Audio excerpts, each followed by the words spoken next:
Un encuentro con su palabra, porque secase la hierba, marchitase la flor, mas la palabra de Dios permanece para siempre. Con ustedes, el doctor José Ricardo Arias Quintero.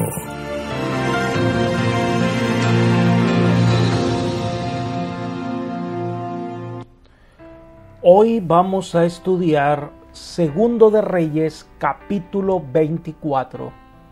Invasión de Judá por Nabucodonosor. Quiero invitarte en este momento para que oremos. Querido y amante Padre Celestial, cuán agradecidos estamos contigo por concedernos un día más de vida, por rodearnos de tus cuidados y tu protección.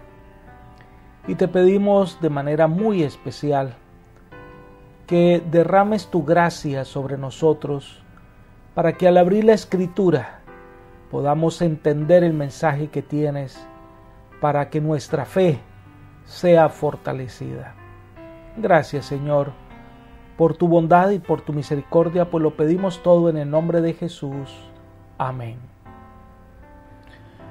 La salvación es una decisión individual. Cada uno debe apropiarse de los méritos de Cristo. Cada uno debe aceptar a Cristo como Salvador personal. Cada uno debe buscar al Señor de corazón. No es algo que se transmite por los genes. No es algo que pueda ser impuesto.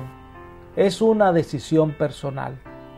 Y eso pasó con Josías y sus hijos, un rey justo que comenzó una de las grandes reformas en Judá, pero que al morir sus hijos no siguieron el camino del Señor. Cuando muere Josías en esa batalla, Joacás es hecho rey, pero después es depuesto por el faraón Necao y ahora está en el trono Eliaquim.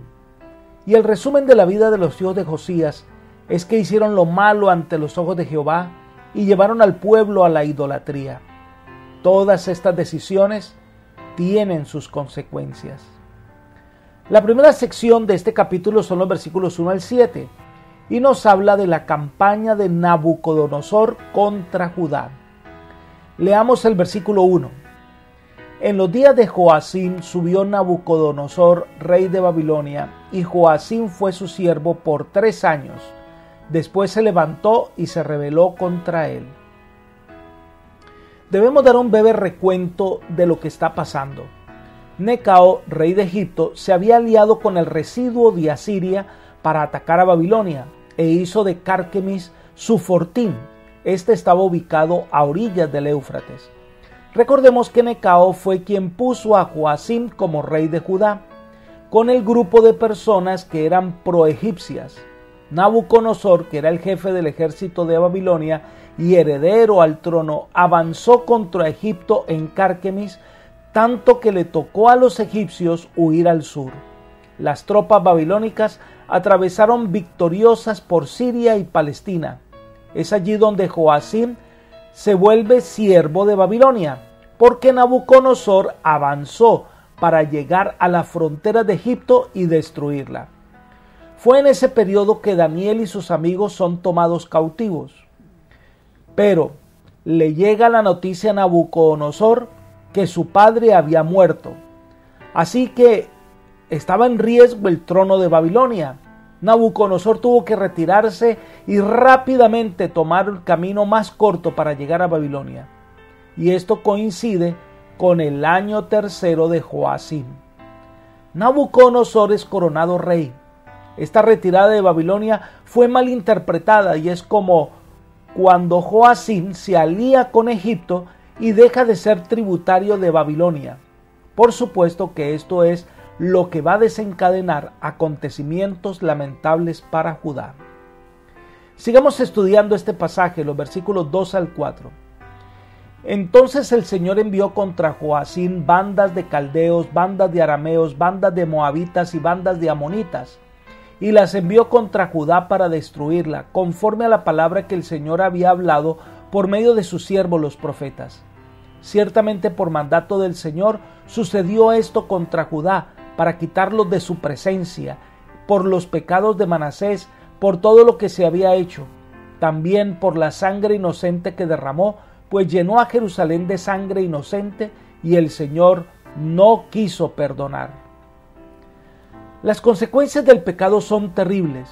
Cuando dice que el Señor envió, es porque Él va a permitir que estas naciones vinieran a Jerusalén y de esta manera se convierten en instrumentos divinos para castigar la maldad de Judá. En esa época en particular el ministerio de Habacuc y Jeremías fue destacado, y comentando sobre algunas inquietudes que ha planteado el profeta Habacuc, Elena de White hace el siguiente comentario. Estando aún con vida, algunos de los que averiguaban acerca del futuro ordenaría milagrosamente los asuntos de las naciones dominantes en la tierra y daría ascendencia a los babilonios. Esa potencia caldea, formidable y terrible, iba a caer repentinamente sobre la tierra de Judá como azote enviado por Dios. Los príncipes de Judá y los más hermosos de entre el pueblo serían llevados cautivos a Babilonia. Las ciudades y los pueblos de Judea, así como los campos cultivados, serán asolados. Nada quedaría indemne. Libro Profetas y Reyes, página 284. Dios iba a usar a las naciones para ajusticiar al pueblo de Israel. Con las atrocidades de Manasés culminó la larga historia de maldad de Judá. La copa de iniquidad se colmó y el castigo estaba a punto de caer. El buen reinado de Josías postergó por un tiempo la sentencia de destrucción, pero esta no fue revocada. Se había llegado a tal punto que Dios no podía perdonar más la culpa nacional. El escritor destaca que este castigo se debía además por la sangre inocente que derramó. Muchos hombres de Dios enviados para amonestar al pueblo fueron perseguidos y les dieron muerte. Entre ellos estaba Isaías. Todo esto lo que hizo fue que Dios retirara su protección de esta nación. Entonces viene el final del reinado del débil rey Joacim. Leamos los versículos 5 al 7. Los demás hechos de Joacim y todo lo que hizo no están escritos en el libro de la crónica de los reyes de Judá. Durmió Joacim con sus padres y su hijo Joaquín reinó en su lugar. El rey de Egipto no salió más de su tierra, porque el rey de Babilonia había tomado todo lo que le pertenecía al rey de Egipto, desde el torrente de Egipto hasta el río Éufrates. Hay cosas que el autor de Reyes omite, como que Joacim fue llevado encadenado a Babilonia y murió. Pusieron en su lugar a su hijo Joaquín, pero se agrega un detalle más. Como Israel había puesto su confianza en Egipto, se explica que ahora finalmente Egipto no pudo hacer nada. En las batallas de Carquemis y cerca de Hamat, en el año 605 a.C., los egipcios habían sido decisivamente derrotados por Nabucodonosor, que entonces ocupó también Palestina.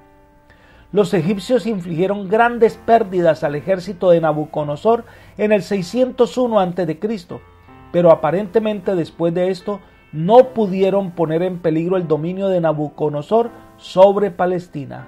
Fueron derrotados terriblemente. La segunda parte de este capítulo son los versículos 8 al 17 y nos habla de la deportación de Judá a Babilonia.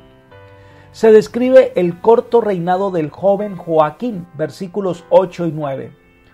Joaquín tenía 18 años cuando comenzó a reinar y reinó 3 meses en Jerusalén. El nombre de su madre era Neusta, hija de Elnatán, de Jerusalén. Hizo lo malo ante los ojos del Señor, conforme a todo lo que había hecho su padre. Este joven rey que siguió los caminos de su padre, haciendo lo malo ante los ojos de Dios, tuvo un breve reinado porque llegó la primera invasión a Babilonia. Se dice que Joaquín era hijo de Neusta, que era hija de Elnatán. Este hombre fue también uno de los príncipes que instó a Joacim para que no quemara el rollo de Jeremías. Sigamos leyendo los versículos 10 al 12. En aquel tiempo los siervos de Nabucodonosor, rey de Babilonia, subieron a Jerusalén y la ciudad fue sitiada. Nabucodonosor, rey de Babilonia, llegó a la ciudad mientras sus siervos la tenían sitiada. Joaquín, rey de Judá, se rindió al rey de Babilonia, él y su madre, sus siervos, sus jefes y sus oficiales. El rey de Babilonia lo apresó en el año 8 de su reinado. Nabucodonosor dio orden de sitiar a Jerusalén, y esto fue en el mes de Quisleo del año 598-597 a.C. El sitio fue largo y el rey de Babilonia, que cumplía su 8º año como rey, dominó toda esa región de Palestina. Joaquín, al ver que no podía hacer frente y no podía hacer nada para defender a la ciudad, decide rendirse junto a su madre y sus siervos más leales.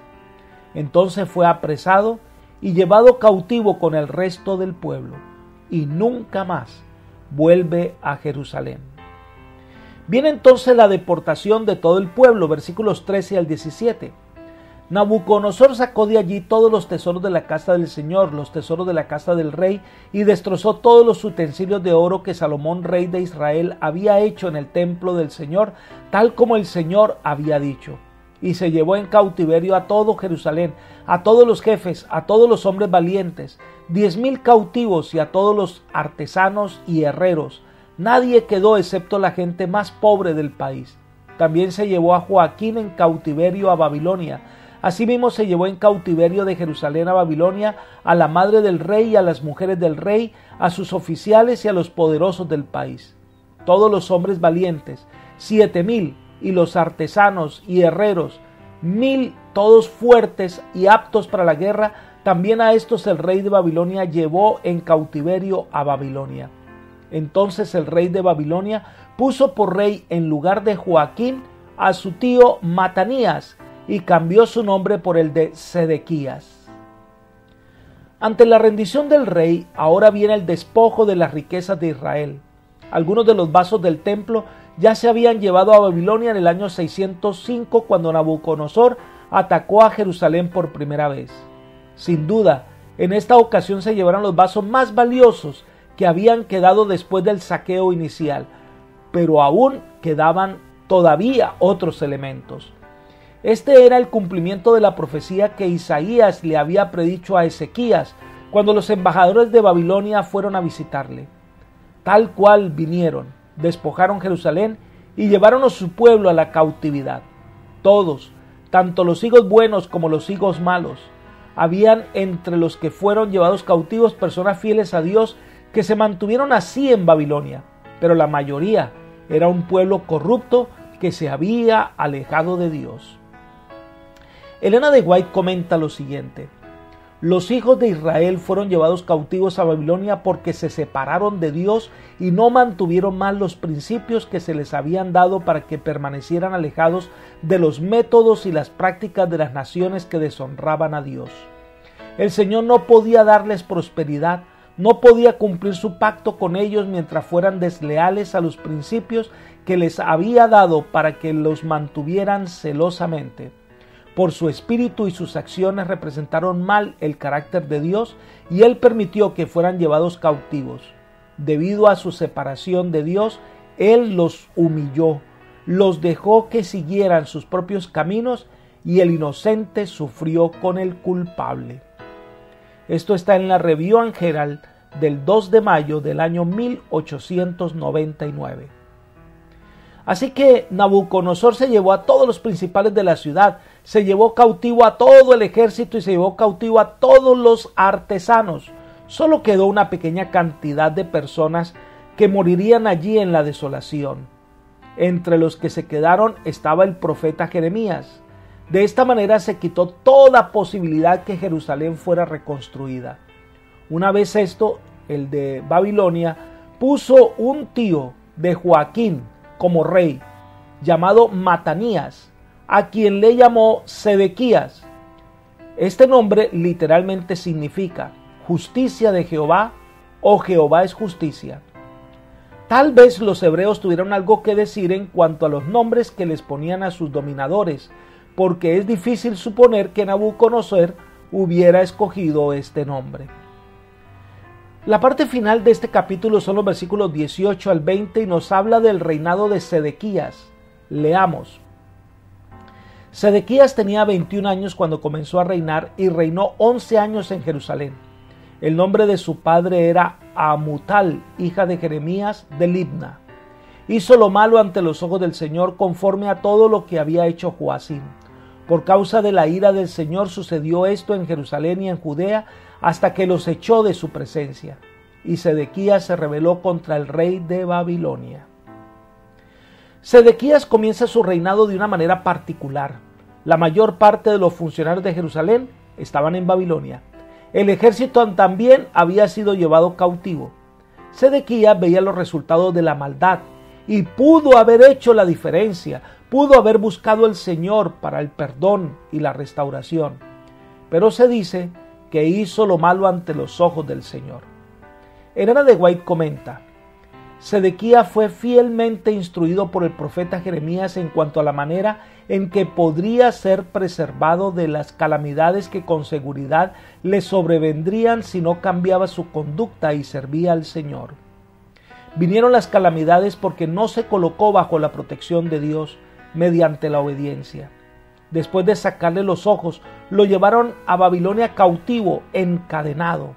Qué triste y tremenda admonición es esta para los que se endurecen cuando se los reprocha y no se humillan arrepentidos para que Dios pueda salvarlos. Esto está en la carta 281 del año 1905. Moralmente Sedequías era un rey muy débil. Hay indicios de que a veces procuró hacer lo recto, pero le faltó valor para proceder de acuerdo con sus convicciones. Lo último que se comenta en este pasaje es que este rey débil se rebeló contra Babilonia y fue la peor de sus decisiones.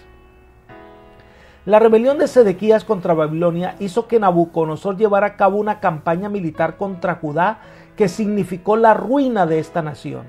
En la primera parte del reinado de Sedequías, los falsos profetas fomentaron una expectativa general de que los exiliados pronto volverían de Babilonia y terminaría la opresión del yugo babilónico.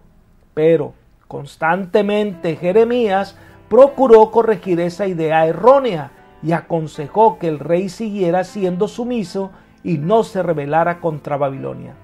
Sin embargo, Sedequías siguió intentando liberarse del yugo babilonio y por ello trató de conseguir la ayuda de Egipto. Los pueblos vecinos de Edom, Moab, Amón, Tiro y Sidón también anhelaban librarse del yugo babilónico y anteriormente habían enviado embajadores a Judá para proponer una rebelión general. Pero todos estos intentos fracasaron y Judá fue completamente destruida. Apreciados amigos y hermanos, Dios nos llama de diversas maneras para que podamos recapacitar y cambiar el rumbo de nuestra vida.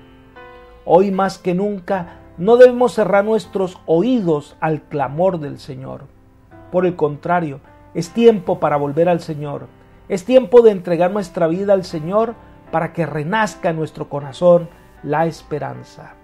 Que hoy el Espíritu Santo llene tu corazón de la sabiduría celestial.